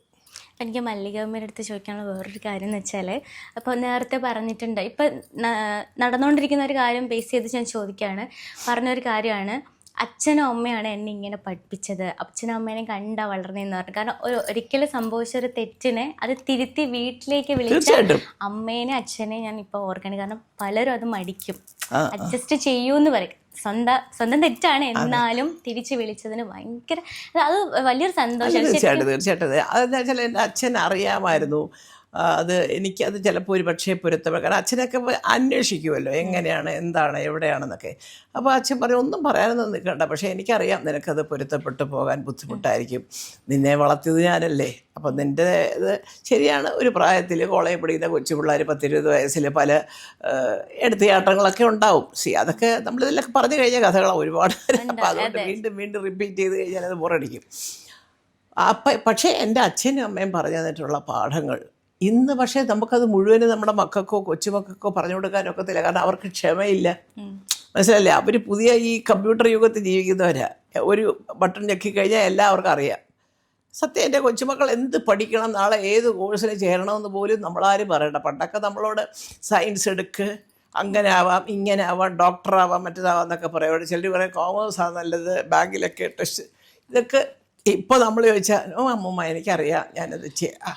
അപ്പോൾ കാലം അത്രത്തോളം മാറി. 15 വയസ്സായ കുഞ്ഞ് പറയുകയാണ് എനിക്കിപ്പോൾ ഇന്ദ്രൻ്റെ 2ാമത്തെ മോള് 10th കഴിഞ്ഞപ്പം ഞാൻ ചോദിച്ചു എന്താ മോളെ, എൻ്റെ പൊന്നമ്മൂമ്മയെ അവളെന്നോട് ചോദിച്ചതാ, എന്തിനാ അമ്മൂമ്മ ഈ ഫിസിക്സും കെമിസ്ട്രിയൊക്കെ പഠിച്ചത്, ഈ കെമിസ്ട്രിയിലെ ഇക്വേഷനൊക്കെ കാണാതെ പഠിച്ചു, ഇപ്പോൾ എന്തെങ്കിലും പ്രയോജനം ഉണ്ടോ അമ്മൂമ്മയ്ക്ക്, അവൾ ചോദിക്കുന്നത് എന്നോട്. അപ്പോൾ അതുകൊണ്ട് കാലം അങ്ങനെയായി, നമ്മളെ പഠിപ്പിച്ചു തുടങ്ങി 15 വയസ്സായ കുഞ്ഞ്. അപ്പോൾ ഞാൻ വിചാരിച്ചു ശരിയല്ലേ, അവർക്ക് ഇഷ്ടമുള്ളത് പഠിക്കട്ടെ. അതവർ അവരുടെ ഇൻട്രസ്റ്റ് എന്താണോ അവർക്ക് പഠിക്കാൻ എളുപ്പമാണ്. ഈ രംഗത്തൂടെ ഞാൻ ഇങ്ങനെ പോയാൽ ഞാൻ വിജയിക്കും എന്ന് അവർക്കൊരു കോൺഫിഡൻസ് ഉണ്ടെങ്കിൽ അതിന് വിടുക. എന്തിനാ നമ്മൾ അടിച്ചേൽപ്പിക്കുന്നതിന്. അപ്പോൾ എന്ന് പറഞ്ഞാൽ എൻ്റെ അച്ഛനും അമ്മയും ഓരോ കാര്യങ്ങൾക്കും ഈ പറഞ്ഞ ഒത്തിരി പറഞ്ഞു തന്നിട്ടുണ്ട്. അത് കഴിഞ്ഞിപ്പോൾ ഈ പറഞ്ഞതിലൂടെ ഞങ്ങൾ സുഖേട്ടൻ്റെ കല്യാണമൊക്കെ നടത്തി ഞങ്ങളെല്ലാവരും കൂടെ വളരെ സന്തോഷമായിട്ട്. അപ്പോഴും എൻ്റെ അച്ഛനും അമ്മയും പറയുന്നതാണ്, എന്തെങ്കിലുമൊക്കെ നമുക്ക് ഒരു ഇത് വന്നു കഴിഞ്ഞാലും പെണ്ണുങ്ങൾ വേണം അതങ്ങ് അടങ്ങി കൊടുക്കാൻ. സുമാരൻ്റെ 24 മണിക്കൂറിൽ 20 മണിക്കൂറും കഷ്ടപ്പെടുന്ന ഒരാളാണ്, അത് നിൻ്റെ മനസ്സിൽ വേണം എന്തൊക്കെ അങ്ങനെയൊക്കെയുള്ള കാര്യങ്ങൾ. പഴയ അമ്മമാരുടെ ചില ഉപദേശങ്ങൾ അത് തന്നെയായിരുന്നു എൻ്റെ അമ്മയും. അപ്പോൾ ഞാൻ എപ്പോഴും എൻ്റെ അമ്മയെ ഒരു മാതൃകയാക്കി വയ്ക്കുന്നത്, അങ്ങനെ ഒന്നും പെൺകുട്ടികളോ പറഞ്ഞു കൊടുക്കുന്ന അമ്മമാരും ഇപ്പോഴില്ല, പറഞ്ഞു കൊടുത്താൽ അത് പരിപൂർണമായിട്ട് അനുസരിക്കുന്ന മക്കളും ഇല്ല. അതിൻ്റെ ഒരു ജനറേഷൻ്റെ വ്യത്യാസത്തിൻ്റെ പ്രശ്നങ്ങളാണ് ഇപ്പോൾ ഇന്ന് പലയിടത്തും. സംഘടനയായാലും വീടായാലും എവിടെ ആയാലും സാംസ്കാരിക രംഗത്തായാലും എല്ലാം നമ്മൾ ഈ കാണുന്ന അടിപൊളിയെല്ലാം ഒരു ബേസിക് സംഭവങ്ങൾ വിട്ടിട്ട് ഒരു ഉപരിതലത്തിൽ നിന്നുകൊണ്ട് എല്ലാവരും കൂടെ അങ്ങ് പെരുമാറുക. അതിൻ്റെ പ്രശ്നങ്ങളാണ് ഈ കാണുന്നതൊക്കെ. അത് മാത്രമല്ല മക്കൾക്ക് അവരുടേതായിട്ട് സ്പേസ് കൊടുക്കുന്ന ഒരു വ്യക്തി. തീർച്ചയായിട്ടും ഇപ്പം തന്നെ ഞാൻ പറയായിരുന്നു VS മരണം, അതൊന്നും കാണാൻ വന്ന് നിന്ന് പൊട്ടി കരഞ്ഞുകൊണ്ട് പറയുന്ന ആൾക്കാരെ നിങ്ങൾ കണ്ടോ? ഇതിനു മുമ്പ് ഏതെങ്കിലും TV ഇവരെയൊക്കെ കാണിച്ചിട്ടുണ്ടോ? ഇല്ലല്ലോ. അദ്ദേഹത്തിൻ്റെ ആ ഒരു ചലനമറ്റ് കിടക്കുന്ന ശരീരം ഒന്ന് തൊട്ട് വണങ്ങാൻ വേണ്ടി എവിടുന്നൊക്കെ ആൾക്കാർ വരുന്നു.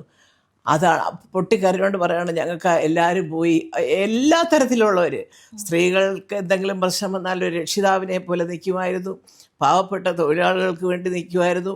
അത് കഴിഞ്ഞ് ചാനലുകാർ വരെ പറയുന്ന ഒരു പ്രശ്നം വന്നപ്പോൾ, ഏഷ്യാനെറ്റിലൊക്കെ ഉള്ള ആ കുട്ടിയൊക്കെ പറയുന്നത് കേട്ടു, ഒരു പ്രശ്നം വന്നപ്പോൾ അത് VS. പിന്നെ നമ്മുടെ ചന്ദ്രശേഖർ അദ്ദേഹത്തിൻ്റെ ഭാര്യ MLA രമ, ഞാനിങ്ങനെ അതൊക്കെ കണ്ടുകൊണ്ടിരിക്കുകയായിരുന്നു. അപ്പോൾ ഞാൻ വിചാരിച്ചു ഈശ്വര, ആർക്കും അദ്ദേഹത്തിനെക്കുറിച്ച് ഇതല്ലേ പറയാനുള്ളൂ. എല്ലാവരുടെയും രക്ഷിതാവായിരുന്നു ഒരാളെ, ഈശ്വര തുല്യമായിട്ടാണ് അവർ കാണുന്നത്. അതാണ് എല്ലാ സ്ത്രീകളുടെയും മനസ്സിൽ. നമുക്കൊരു രക്ഷ തന്ന് നമ്മളെ ഒരു പൊന്നുപോലെ ഒരു ഉള്ളകൈ വെച്ച് കൊണ്ട് നടക്കുന്ന നമ്മുടെ ദുഃഖങ്ങളെല്ലാം പോയി പറയാനൊരു സ്ഥലം എന്ന് പറയുന്നൊരു വലിയ ആശ്വാസമാണ്. ഇന്നൊരു സംഘടനയെ പോലും അതില്ലല്ലോ. അവിടെ ചെല്ലുമ്പോൾ 4 അഭിപ്രായം 4 പേർക്ക്. അപ്പോൾ അത് ആ നേതാവിനോടുള്ള ഒരു യഥാർത്ഥ സ്നേഹമാണ് ഈ കണ്ണുനീരായിട്ട് അവിടെ ഈ നീണ്ട ക്യൂവിൽ ഇങ്ങനെ നിൽക്കുന്നവർക്ക്. സത്യം പറഞ്ഞാൽ എനിക്കത് കണ്ടപ്പോൾ ഒരു വിഷമം തോന്നി. ഈശ്വര, ഇങ്ങനെ വേണം പേര് കേൾപ്പിക്കാനായിട്ട്. നമ്മളങ്ങ് ഭൂമിയിൽ നിന്ന് പോയാലും ഉണ്ടല്ലോ വല്ലപ്പോഴും ചെന്ന് 10-500 ശരി, അവരൊക്കെ വലിയ ആൾക്കാരുടെ ലിസ്റ്റിൽ. എൻ്റെ കുഞ്ഞുങ്ങളോട് ഞാൻ പറഞ്ഞു കൊടുക്കുന്നത്, മോനെ ആരെയും ബോധ്യപ്പെടുത്താനൊന്നും ചെയ്യണ്ട. പക്ഷേ ഈ പറയുന്നത് കൊണ്ട് അവിടെ ഒരാൾ ഇതെല്ലാം കാണുന്നുണ്ട്. ഒന്നും ഇല്ലെങ്കിലും ചെന്ന് കയറിയ ഒരു വെള്ളം കുടിക്കാനുള്ള കാശെങ്കിലും അമ്മ തരും കേട്ടോ എന്ന് പറയുന്നത് പോലെ തന്നെ ചിലപ്പോൾ പിള്ളേരെ ഉപദേശിക്കും, അമ്മൂമ്മയുടെ ഒരു സ്റ്റൈലാണ് കേട്ടോ അമ്മ എന്നൊക്കെ പറയും.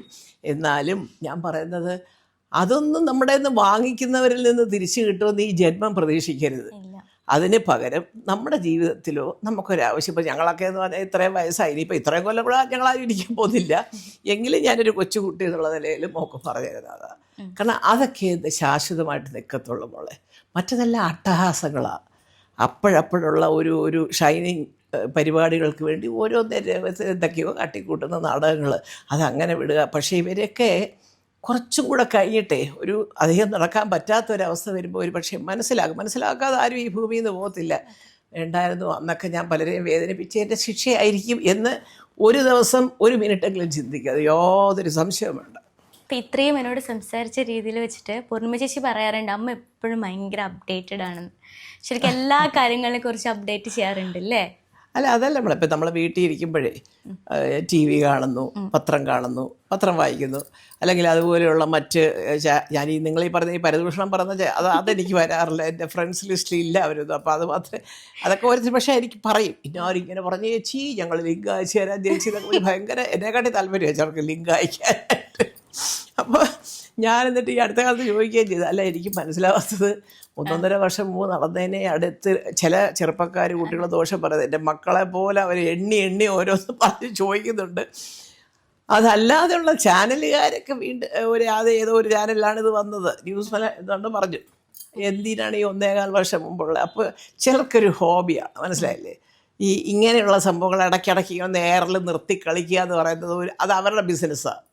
അതാണ് ഞാൻ പറഞ്ഞ ആദ്യമേ, ഞാൻ അതിനൊന്നും മറുപടി പറയുകയില്ല. ഇത് ഇവർക്ക് പലർക്കുള്ളൊരു ബിസിനസ്സാണ്. ഇതൊന്നും കൂടെ കാണിക്കുമ്പോൾ കുറേ 10 പേരെ കൂടെ കാണാൻ കിട്ടും, ശ്രദ്ധിക്കാത്തോണ്ട് ഒന്നും കൂടി അതങ്ങനെ. പിന്നെ അപ്ഡേറ്റ് ചെയ്യാന്ന് പറഞ്ഞാൽ നമ്മളിപ്പോൾ ഞാൻ പറഞ്ഞില്ലേ 15 വയസ്സായ കുഞ്ഞ് പറയാണ് ഫിസിക്സ് എടുത്ത് അമ്മൂമ്മ പഠിച്ചു, കെമിസ്ട്രി പഠിച്ചു, എന്ത് പ്രയോജനമെന്ന് ചോദിക്കുന്നവരുടെ കൂടെ നമ്മൾ ജീവിക്കുന്നത്. അപ്പോൾ എന്തെങ്കിലുമൊക്കെ ഒന്ന് അപ്ഡേറ്റ് ചെയ്ത് നിന്നില്ലെങ്കിൽ ശരിയാവില്ല. അപ്പോൾ അതുകൊണ്ട് കുറേ കാര്യങ്ങൾ ഞാൻ മനസ്സിലാക്കും. അത് ഭാരതത്തിനെ സംബന്ധിച്ചാണെങ്കിലും കേരളത്തിനെ സംബന്ധിച്ചാണെങ്കിലും ലോകത്തെ സംബന്ധിച്ചാണെങ്കിലും ചില കാര്യങ്ങളൊക്കെ പറയും. പിന്നെ എനിക്ക് ഞങ്ങളുടെ കുടുംബത്തിലെ ഏറ്റവും വലിയൊരു ഗുരുനാഥനാണ് എൻ്റെ സഹോദരൻ ഡോക്ടർ MV പിള്ള, അമേരിക്കയിൽ. എന്തെങ്കിലും സംശയം ഉണ്ടെങ്കിൽ ഒന്ന് വിളിച്ച് ചോദിച്ചാൽ ഒരു ക്ലാസ് തന്നെ ചേട്ടനെടുക്കും. ഞാൻ എപ്പോഴും പറയും, സൂര്യന് താഴെയുള്ള ഒരു ഡോക്ടറാണ്, ക്യാൻസർ പറ്റിയ ഏറ്റവും വലിയ പ്രശസ്തനായ ഡോക്ടറാണ്, എല്ലാവർക്കും അറിയാം. ഇപ്പം WHO ഒക്കെ ഓങ്കോളജിയുടെ കൺസൾട്ടൻ്റായിട്ട് ഇവിടെ അതെ പല ഹോസ്പിറ്റൽസിലും ചേട്ടൻ വരുമ്പോൾ പോകാറുണ്ട്. കൺസൾട്ടൻ്റായിട്ട് ചെന്ന് പേഷ്യൻസിൻ്റെ കാര്യങ്ങളൊക്കെ ഡിസ്കസ് ചെയ്യാറുണ്ട്. അപ്പോൾ ഒരു ബട്ടൺ അമർത്തി ഒന്ന് വിളിച്ചാൽ ഒരു വാചകമായിരിക്കും നമ്മൾ മറുപടി ഉദ്ദേശിക്കുന്നത്. അതിൻ്റെ മുൻപുള്ള ചരിത്രവും അതിൻ്റെ മുമ്പുള്ള ചരിത്രവും അത്രയും ഒരു വായനാശീലമുള്ള, കാരണം ഞങ്ങളുടെ വീട്ടിലെ ഒരു പക്ഷേ ഒരു കൈനിക്കര പാരമ്പര്യം എന്ന് പറഞ്ഞാൽ ഞാൻ എപ്പോഴും പറയും അതെൻ്റെ ചേട്ടനാണ് അത് കൊടുക്കേണ്ടത്, ആ ഒരു അവാർഡ്. ഏത് വിഷയത്തിനെ പറ്റി ചേട്ടൻ അത് പറയുന്നത് കേൾക്കണം. 10-35 കൊല്ലമായിട്ട് അമേരിക്കയിൽ താമസിക്കുന്ന ആൾ ശുദ്ധ മലയാളത്തിൽ കുമാരനാശാൻ്റെയും വള്ളത്തോളിൻ്റെയും വൈലോപ്പള്ളിയുടെയൊക്കെ കവിതാശകലങ്ങളൊക്കെ പറഞ്ഞ് അതിൻ്റെ ഇങ്ങനെയൊക്കെയാണ് അദ്ദേഹം സംസാരിക്കുന്നത്. അപ്പോൾ പലരും എന്നോട് ചോദിച്ചിട്ടുണ്ട്, ഞങ്ങൾ വിചാരിച്ചു 30-40 കൊല്ലം കൊണ്ട് ഈ വിദേശത്ത് കഴിയുന്ന അദ്ദേഹം ഇവിടെ വന്ന് ഇംഗ്ലീഷിലായിരിക്കും. ഇംഗ്ലീഷിൽ ഒരു വാചകം പറയത്തില്ല അദ്ദേഹം, അത് നല്ല ഒന്നാന്തരം. അപ്പം ഞാൻ പറഞ്ഞത് എനിക്ക് അതൊക്കെ കാണുമ്പോൾ എനിക്ക് ആഗ്രഹം തോന്നുന്നുണ്ടോ ചേട്ടനൊക്കെ. പക്ഷേ എനിക്ക് അങ്ങനെ പുസ്തകങ്ങൾ ഞാൻ വായിക്കും. എല്ലാവരും നല്ലതാണ് എന്ന് പറയുന്ന പുസ്തകങ്ങൾ പോലും നമുക്ക് ചിലപ്പോൾ ഷൂട്ടിംഗ് ഉണ്ടെങ്കിൽ ഒന്നിച്ച് വായിക്കാൻ, എനിക്കാണെങ്കിൽ പുസ്തകം ഒന്നിച്ച് വായിക്കാൻ കിട്ടുന്നതാണ് ഏറ്റവും സൗകര്യം. 10 പേജ് വായിക്കുമ്പോൾ നമ്മൾ ഷൂട്ട് ഉറക്കാൻ വരുന്നത് നാളെ വായിക്കാൻ മടക്കി വെച്ച് കയറി കിടക്കും. അപ്പോൾ ഇങ്ങനെയൊക്കെയുള്ള കുഴപ്പങ്ങൾ ഇപ്പോൾ നമ്മളെപ്പോലെ ഈ ജോലി ചെയ്തവർക്കുണ്ട്. പക്ഷേ എന്നാലും ഒന്നും അറിയാൻ വയ്യാത്ത ഒരു സ്ത്രീയായിട്ട് അമ്മമ്മ ഇരിക്കുന്നത് എൻ്റെ കൊച്ചുമക്കൾക്ക് വരെ നാളൊക്കെയാണ്. അത് പറയും, നക്ഷത്രം പറയും കേട്ടോ. ഇന്ദ്രൻ്റെ 2ാമത്തെ മോള് പറയും, എൻ്റെ സ്കൂളിൽ ചെല്ലുമ്പോൾ എല്ലാവരും പറയും ഞാനിങ്ങനെ അമ്മമ്മയുടെ കൊച്ചുമോളാണെന്നൊക്കെ പറയും. അവൾ ഭയങ്കരമായിട്ട് കറക്റ്റായിട്ട് വലിയ ഉത്തരവൊക്കെ പറയുന്ന മിടിക്കുകയുള്ളൂ. അപ്പോൾ മൂത്തയാൾ പക്ഷേ മൂത്തയാളിപ്പോൾ വലിയ കോളേജുമാരിയായി പോയതിൻ്റെ ഒരു അകൽച്ച വരുമല്ലോ. അപ്പോൾ എപ്പോഴും ഞാൻ പറയുമ്പോൾ അത് വേണം, നമുക്ക് ചുമ്മാ കയറി കിടന്ന കൊല എന്ന് ചിലക്കരുത്, അത് നമ്മുടെ വില കളയുന്ന സംഭവമാണ്. നമ്മൾ ആരെങ്കിലും ഒരു കാര്യങ്ങൾ ചോദിച്ചാൽ ഇപ്പോൾ എന്താ അച്ഛൻ സുഹൃത്തിനെ അച്ഛനാണ്, അച്ഛനോടും കൊച്ചച്ഛനോടും ഒക്കെ പറഞ്ഞിരിക്കുന്ന അതാ, എടാ ടു ദ പോയിന്റ്, ആരെങ്കിലും ചോദിച്ചാൽ അറിയാമെങ്കിൽ പറയണം. ചിലപ്പോൾ ഉത്തരം ആ കേൾക്കുന്നവന് അത്ര സൂചിച്ചൊന്നും വരത്തില്ല, അതൊക്കെ താൽക്കാലികമാണ്. പക്ഷേ അറിയാവുന്ന കാര്യങ്ങൾ അറിയാവുന്ന തന്നെ പറയണം. അത് പറഞ്ഞാൽ വേറൊരാൾക്ക് പിടിക്കത്തില്ല, ദേഷ്യം വരും എന്നും പറഞ്ഞ് അവിടെ ഒരു അടിമയാകാൻ നിൽക്കരുത്. അത് പണ്ട് പറയുന്നതാണ്, സ്കൂളിൽ പഠിക്കുമ്പോഴേ പറയുന്നതാണ്. എന്ന് പറയുന്ന പോലെ നമ്മൾ വിചാരിക്കും ചില കാര്യങ്ങളൊക്കെ നമ്മളും കൂടെ അറിഞ്ഞിരിക്കണ്ടേ.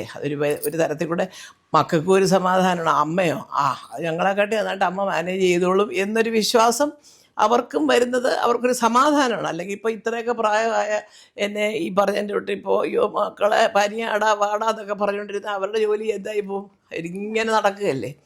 അപ്പം കുറച്ച് കാര്യങ്ങൾ അപ്ഡേറ്റ് ചെയ്യാൻ ഞാൻ സ്വയം ശ്രമിക്കാറുണ്ട്.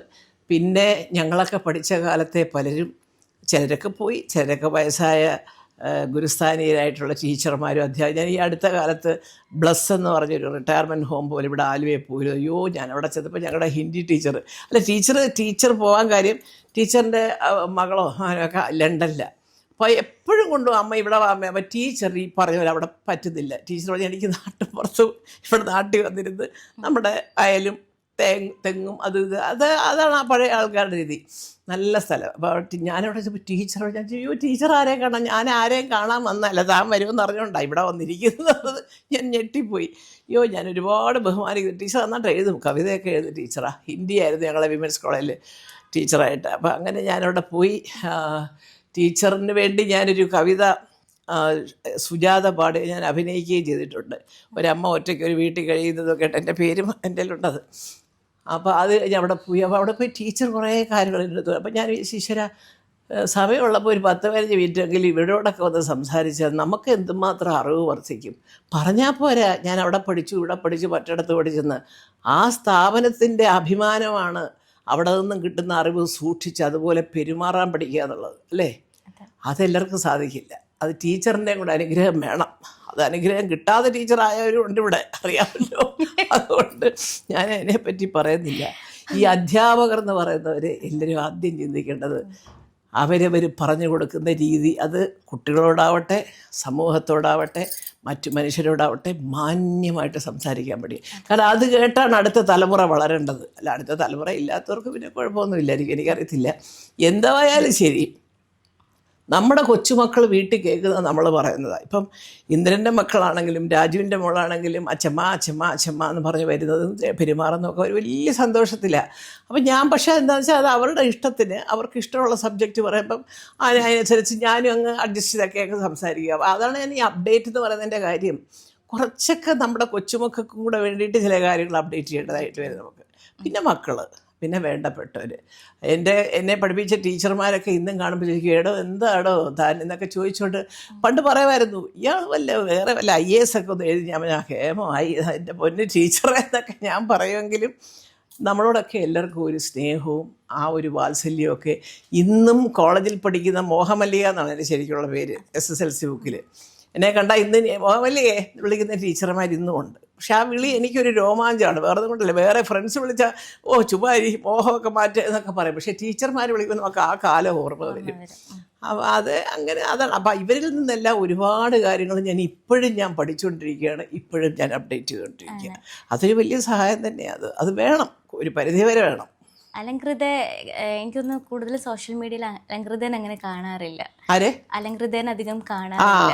അപ്പോ അവളും അതായത് അലങ്കൃതമായിട്ടുള്ള ഒരു എങ്ങനെയാണ്? അല്ലല്ല, അലങ്കൃത ഇപ്പം അടുത്ത കാലം വരെ ഇവിടെ ആയിരുന്നു. ഇപ്പം എന്താണെന്ന് വെച്ചാൽ ഈ മോന് കുറച്ചൊരു ഹിന്ദിയും അതും ഇതൊക്കെ വന്നപ്പോൾ മാസത്തിൽ ഒരു 10-15-20 ദിവസം അവൻ ബോംബെയില്ല. കഴിഞ്ഞ ഒരു കൊല്ലമായിട്ട് ഉള്ള ഒരു സംഭവമാണ്. അതാണ് ഈ മറ്റ് കമ്മിറ്റ് ചെയ്ത പടങ്ങൾ പലതും ഒരുപാട് പെൻഡിങ്ങിൽ നിൽക്കുകയാണ്. അതിനിടയ്ക്കാണ് അപ്പോൾ എമ്പുരാൻ്റെ ഷൂട്ടും കുറച്ച് വലിയ പടമായിട്ട് കുറേ അധികം ദിവസങ്ങളെടുത്ത് ഷൂട്ട് ചെയ്തൊരു പടമല്ലേ. അപ്പോൾ അങ്ങനെ വന്നപ്പോഴത്തേക്ക് എന്തായാലും ബോംബെയിലൊരു ഫ്ലാറ്റ് എടുക്കണം. കാരണം എന്ന് പറഞ്ഞപ്പോഴാണ് ഇങ്ങനൊരു സ്കൂൾ, എന്തോ ഒരു അംബാനിയുടെ ഒരു വലിയ ഇൻ്റർനാഷണൽ സ്കൂൾ, നല്ല, അത് എനിക്ക് തോന്നുന്നു നല്ല സ്കൂളാണ്. കാരണം എനിക്ക് എല്ലാവർക്കും അറിയാം, എല്ലാവരുടെ മക്കളോടെ പഠിക്കും. അതിൻ്റെ അല്ല, അവരുടെ ഒരു എന്താ പറയുക, ഒരു കരിക്കുലം ഇതുണ്ടല്ലോ, ആ രീതികളൊക്കെ. ആദ്യത്തെ ചെറിയ ക്ലാസ്സിലൊന്നും പരീക്ഷയില്ലാതൊക്കെയാണ് മോൻ്റെ വർത്തമാനത്തിൽ നിന്ന് എനിക്ക് മനസ്സിലായത്. എനിവേ ഇപ്പം അവർ ആ സ്കൂളിലാണ്, അംബാനിയുടെ ഒരു സ്കൂളിലാണ് അലങ്കൃത പഠിക്കുന്നത്. പക്ഷേ എല്ലാ അവധിക്കും ഇനി വരും. ഇപ്പോൾ നാട്ടിലുണ്ട്. ഇപ്പോൾ അവരെല്ലാം കൂടെ അങ്ങോട്ട്, രാജു ബോംബെയിലായതുകൊണ്ടൊന്ന് ഇവിടുന്ന് അങ്ങോട്ട് പോയതാണ്. അപ്പോൾ അവരെല്ലാം കൂടെ തിരിച്ചു വരും. അത് കഴിഞ്ഞ് സെപ്റ്റംബറിൽ കണ്ട ഈ വെളിയിലത്തെ പോലെയാണെന്ന് തോന്നുന്നു ആ സ്കൂള്. ജൂലൈയിൽ അടച്ചിട്ട് സെപ്റ്റംബർ ആദ്യം തുറക്കുന്നത്. അപ്പോൾ അത് കാരണം ആ സമയത്തൊക്കെ വരും. പിന്നെ ഓണം, എൻ്റെ പിറന്നാളിന് സ്കൂളുള്ള ദിവസമാണെങ്കിൽ ചിലപ്പോൾ കുഞ്ഞിനെ കൊണ്ടുവരുമെന്ന് എനിക്കറിയത്തില്ല. പക്ഷെ അല്ലെങ്കിൽ ഇന്ദ്രനും രാജു എവിടെ നിന്നെങ്കിലും എത്തും, എവിടെ പോയാലും എത്തും. ഇന്ത്യക്കകത്താണെങ്കിൽ ഇനിയിപ്പോൾ ഇതുപോലെ പണ്ട് എന്തുവാ നമ്മുടെ ആടുജീവിതത്തിന് പെട്ടുപോയതുപോലെ ജോർദാനിലൊക്കെ പെട്ടുപോയാൽ അത് കൊറോണ എന്നൊക്കെ പറഞ്ഞു പേടിച്ചു പോയ കുറേ ദിവസം കണ്ടപ്പോൾ ശരിക്കും ഞാൻ എനിക്കൊരു വിഷമം തോന്നിയത്. അവന് അത്രയും മെലിഞ്ഞ് പറഞ്ഞില്ല എന്നോട് ഇത്രയും മെലിഞ്ഞെന്ന്. ആ ഫോട്ടോ ഒന്നും ഞാൻ കാണാത്ത രീതിയിലൊക്കെ അഡ്ജസ്റ്റ് ചെയ്തൊക്കെ അങ്ങ് വെച്ചു കൊടുക്കുക. ആൾക്കാർ പറയാൻ തുടങ്ങി, ചില മലയാളികളൊക്കെ കണ്ടമാനം മെലിയെന്നൊക്കെ. അപ്പം ഞാൻ സത്യം പറഞ്ഞാൽ എനിക്കൊരു പേടി, ഇനി അവിടെയൊക്കെ കൊറോണയാണെന്നും കേട്ടു വല്ലതും വന്ന് ഇവൻ പറയാത്താണോ എന്നൊക്കെ എനിക്ക് തോന്നി. അവൻ്റെ പാവയോ ബ്ലസ്സി സാറാണ് പറഞ്ഞത്. എൻ്റെ ചേച്ചി കണ്ടപ്പോൾ ശരിക്കും അവരമ്മയാണ് ആർക്കും എനിക്കൊരു ഭയങ്കരമായിട്ട് സങ്കടം വന്നു. എനിക്ക് അസ്ഥിയായി പോയി, ഞാൻ എങ്ങനെ വളർത്തിക്കൊണ്ടൊക്കെ എന്താ പറഞ്ഞത് കണ്ടപ്പോ എന്താ പറഞ്ഞത്? ഞാനെടുത്താൽ എൻ്റെ മോനെ അപ്പോഴാണ് പിന്നെ കഥയൊക്കെ അറിയുന്നത്. പോയ വഴിക്ക് തന്നെ എങ്ങാണ്ട് പോയി ഒരു 18 കിലോ കുറച്ചു, പിന്നെയും കുറച്ച് 25-30 കിലോകളൊക്കെ കൂടെ കുറഞ്ഞ്.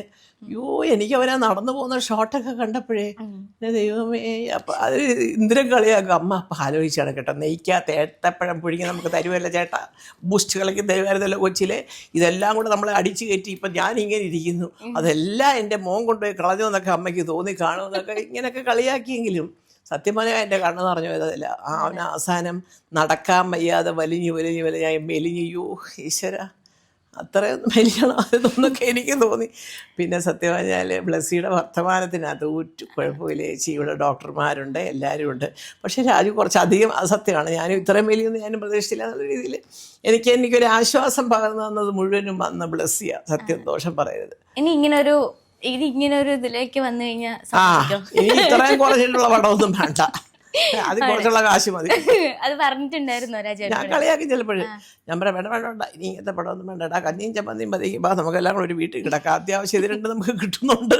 അപ്പോൾ അത് കഞ്ഞി ഉണ്ടാക്കി ഇച്ചിരി ചമ്മന്തി അരച്ച് കുടിച്ചാലും നല്ല ആഹാരം. അത് മറ്റേ ബർഗറും ഗിർഗറും ഒന്നും തിന്നില്ലേ സാരം. ഞാൻ കളിയാക്കും, എനിക്ക് അത്രയ്ക്കൊരു വിഷമമായിപ്പോയി, എങ്ങനെ ഇവൻ ഇങ്ങനെ ആയിപ്പോയി എന്നുള്ള. പിന്നെ അത് കഴിഞ്ഞ് ഒരു ചെറിയ സമാധാനത്തിന് ഇവൻ ക്രിക്കറ്റ് കളിക്കുന്ന ഒരു ഫോട്ടോ ഒക്കെ അന്ന് എനിക്ക് അയച്ച അവിടെ കണ്ടേ. അപ്പം ഞാൻ ഫോട്ടോ ബാറ്റൊക്കെ എടുത്ത് വീശുന്നൊക്കെ ഉണ്ടല്ലോ എന്നൊക്കെ എനിക്ക് തോന്നി. സത്യം പറഞ്ഞാൽ അങ്ങനെയൊക്കെ ആയിരുന്നു. പിന്നെ കുറച്ചൊരാശ്വാസം, തിരിച്ച് ഞാനൊന്ന് നോർമലായത്. ശരിക്കും ആർക്കും നമുക്ക് കണ്ടു നിൽക്കാൻ പറ്റില്ല അല്ലേ, ആ ഒരു വല്ലാത്തൊരു സംഭവമായി പോയി. കാരണം പൃഥ്വി അങ്ങനെ കണ്ടിട്ടില്ലല്ലോ. അവനെ ജനിച്ചപ്പോഴേ അതേ ഒരു സുഖേട്ടൻ്റെ കളറും ഒക്കെയാണ് അവന്. ഇന്ദ്രൻ കുറച്ച് എൻ്റെ ഒക്കെ കൂട്ടാണല്ലോ, ഛായ കുറച്ച് കൂടുതൽ ഇന്ദ്രനാണ്. എന്നാലും രാജുവിനെ കണ്ടാലേ പല ഫോട്ടോയിലും ടിപ്പിക്കൽ സുഖേട്ടനാണെന്ന്. കൊച്ചിലത്തെ ഫോട്ടോ ഒരുപാട് ഇരിപ്പുണ്ട്, അത് കണ്ടാൽ തോന്നും. ഇപ്പൊ ഏതാണ്ട് അലങ്കൃതയുടെ കുഞ്ഞിലത്തെ ഫോട്ടോ ഇതുപോലെ രാജു ഇരുന്നത്. ഇതൊരു സത്യം, ഈ കൊച്ചു 1 വയസ്സിലെ ഫോട്ടോ കണ്ടാല് ഒരു ഷർട്ടും ഒരു നിക്കറും ഇടിച്ചാൽ രാജു തന്നെ. അങ്ങനത്തെ ആ ആളിനൊക്കെ ഇങ്ങനെ ആയപ്പോൾ ഞാൻ വിചാരിച്ചു, അയ്യോ ഒരു പടത്തിന് വേണ്ടി ഇങ്ങനെ കോലം കെട്ടോ ദൈവമെന്ന്. പിന്നീടാണ് ആ പടത്തിൻ്റെ വലിപ്പം ഞാൻ മനസ്സിലാക്കുന്നത്. സത്യം ഡെഡിക്കേഷൻ ലെവൽ ഏറ്റവും കൂടുതലുള്ള വ്യക്തിയാണ് രാജുവേട്ടൻ. അതിപ്പോൾ ഡയറക്റ്റ് ചെയ്താലും അങ്ങനെ സുപ്രിയ കിടന്ന് പറയാറില്ലേ, എവിടെയാണോ എന്തോ ഒരു പിടിയില്ലമ്മ, പോയിട്ട് 2-3 മാസം സുപ്രിയ. ഞാൻ പറയുന്നത് അതൊക്കെ ചുമ്മാ ഒരു ഫോളോ വീഡിയോ കോളൊക്കെ ചെയ്യുന്നൊക്കെ ഉണ്ട്, എന്നാലും ആ ഒരു സങ്കടം കൊണ്ട് പറഞ്ഞു പോകുന്നതാണ് അതൊക്കെ. അപ്പം ഞാനും പറയടാ ഇങ്ങനെ നീ അങ്ങോട്ട്, അമ്മേ ഇതെന്തോ അമ്മയെ പറയുന്നത്, നാളെ എടുക്കേണ്ടത് എന്തുവാന്ന് ചർച്ച ചെയ്യണ്ടേ, എല്ലാവരുമായിട്ട് ഡിസ്കസ് ചെയ്യണ്ടേ, ഇന്ന സീനാണെന്ന് പറയണ്ടേ. ഞാനത് ശരിയാണെന്ന് എനിക്ക് പറയാൻ പറ്റും, കാരണം ഞാൻ മോൻ്റെ ഒരു ബ്രോ ഡാഡിയിൽ അഭിനയിച്ചു. എൻ്റെ റൂമിൽ വരെ വരും നാളെ എടുക്കുന്ന 2 സീൻ അല്ലെ 3 സീന്, അതിൻ്റെ ഡയലോഗ്, അതിൻ്റെ കോസ്റ്റ്യൂം കാര്യങ്ങളെല്ലാം കൃത്യമായിട്ട് തലേ ദിവസം രാത്രി നമുക്ക് എത്തിക്കും. അപ്പോൾ അന്ന് അസോസിയേറ്റൊക്കെ പറയും, ചേച്ചി ഇതാണ് നാളെ എടുക്കുന്നത്. നോക്കുമ്പോൾ കോസ്റ്റ്യൂമർ സെക്ഷന് ഒരു കോപ്പി, ആർട്ടിന് കോപ്പി, മറ്റവർക്ക് കോപ്പി, ഇതൊക്കെ റെഡിയാക്കി അങ്ങ് കൊടുക്കുക. അപ്പോൾ ഞാനൊക്കെ എന്ന് പറഞ്ഞാൽ സെറ്റിൽ ചെല്ലുമ്പോൾ ഓൾമോസ്റ്റ് എന്താ എടുക്കാമെന്നറിയാം, കാരണം ഞങ്ങളൊക്കെ ഈ പണ്ടേ ഡയലോഗ് കാണാതെ പഠിച്ച് പറഞ്ഞുള്ളൊരു ശീലമാണ്. പ്രോംപ്റ്റിങ് വലുതായിട്ട് പോകാറില്ല ഞാൻ. അപ്പോൾ അത് കാരണം എനിക്ക് അത് അത്രയും ഒരു ചിട്ടയുണ്ട്. കാരണം മോൻ വന്നിറങ്ങിയാൽ പിന്നെ സമയം കളയരുത്, പടപെടാന്നങ്ങ് പൊക്കോണം സീനുകൾ. അപ്പോൾ അതിനുള്ളൊരു തയ്യാറെടുപ്പും കാര്യങ്ങളൊക്കെ അത്രയും ഒരു ഹോംവർക്ക് ചെയ്യുന്നവന് ആത്മാർത്ഥമായിട്ട് പണിയെടുക്കും. പിന്നീട് കേട്ട കഥകളൊക്കെ ചുമന്നോണ സുഖിപ്പിക്കലുകാരുടെ ഒരു പറച്ചിലായിരുന്നു. അതാണ് എനിക്ക് പറയാനുള്ളത്. കാരണം അത്രയും ഡെഡിക്കേഷൻ ഉണ്ട്, ഹാർഡ് വർക്ക് ഉണ്ട്, എല്ലാം ഉള്ള ഒരാളാണ്. എന്നിട്ടും എന്തുകൊണ്ടാണ് ഇത്രയും വിവാദം വന്നതെന്ന് ഞാൻ എപ്പോഴും